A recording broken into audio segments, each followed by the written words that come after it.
Hey guys, this is Amy at Book Goonie, and this is another In My Mailbox and Clock Rewinders. I'm going to share with you a couple books that I purchased this week and the April ALA books that I received. The first book I picked up at Half Price Books, The Future of Us by Jay Asher and Carolyn Mackler. And of course, this is an awesome book that I've heard lots of awesome things about, and so I'm glad to have it in hardback for my library. Hopefully read soon. Also got Hourglass by Myra McIntyre, just in time for the second one to come out. I can't think what the title is, so that I can wish I had the second book now. So I picked up those two books, and I also picked up Demons at Dead Night because Ashley at Bookish Brunette is talking about it. Missy at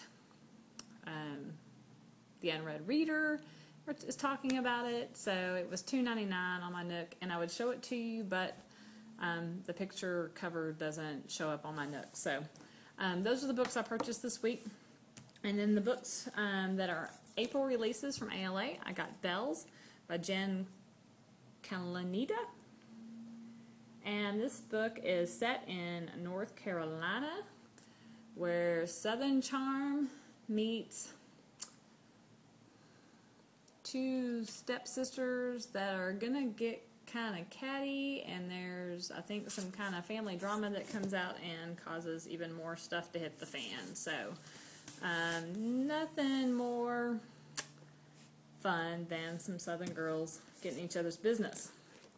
Supergirl Mixtape by Megan Brothers.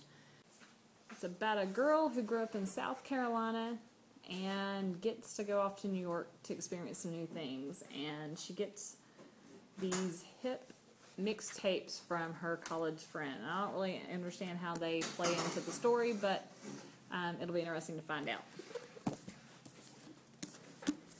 Grave Mercy by Robin Lefevers.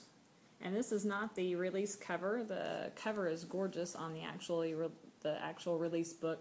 And this is a historical fiction with some paranormal mixed in. And it just sounds, I don't know, it sounds awesome. And after reading Waterfall by Lisa Berggren, I'm kind of craving that. So I can't wait to look at that one. The Book of Blood and Shadow by Robin Wasserman. There's a really bad accident, and she doesn't quite remember, and her boyfriend is accused of being a murderer, and so she goes out to try to prove him innocent, and somehow she ends up in Prague, and there's this whole thing that's kind of been going on, and it's going to somehow be connected to kind of what happened to her. What this sort of reminds me of is The Historian, and so I really enjoyed that book, and so I'm hoping that it's something along the lines of that. So some dark history secret that's going to be revealed. 172 Hours on the Moon. This is about some kids getting sent to the moon by NASA, and of course things don't quite turn out, I think, the way they think. There are secrets involved, and what appealed to me is the fact that I loved space camp as a kid, and so I just got to read this book and see if there's anything like it.